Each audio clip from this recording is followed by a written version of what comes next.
Brigitte Dormont, avec qui nous allons ouvrir notre deuxième thème. On parle cette fois de cette loi santé, loi précisément de modernisation de notre système de santé. Oui.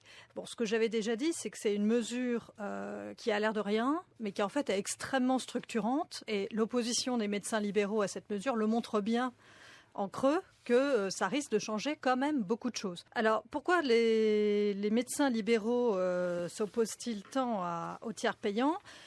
Certains ont dit que ça serait la mort de la Sécu, ça donnerait les soins au secteur privé de l'assurance. Enfin, tout ceci n'a rien à voir. Moi, j'ai trouvé très amusant tout le détail de la discussion là-dessus. Alors, pourquoi les médecins libéraux sont-ils très opposés à ça ? Et c'est vrai que c'est d'une certaine manière la mort annoncée de la médecine libérale, mais qui est une bonne chose, parce que la médecine libérale, du moins dans son cahier des charges extrémiste de 1928, qui était la charte de départ, elle est complètement incompatible avec un système d'assurance maladie comme le nôtre.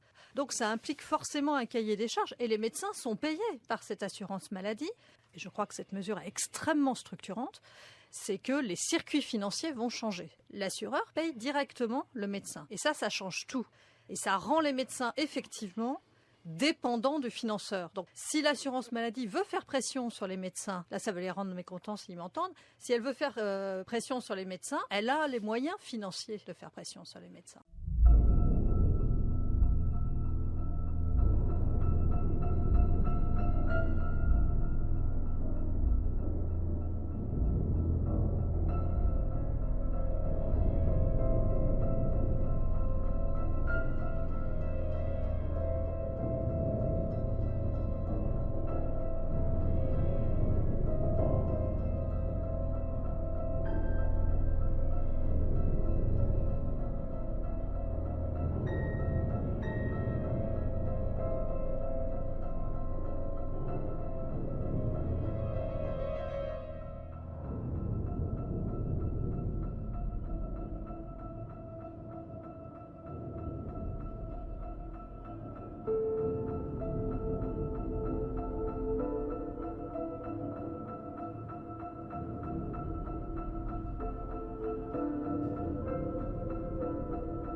La mort annoncée de la médecine libérale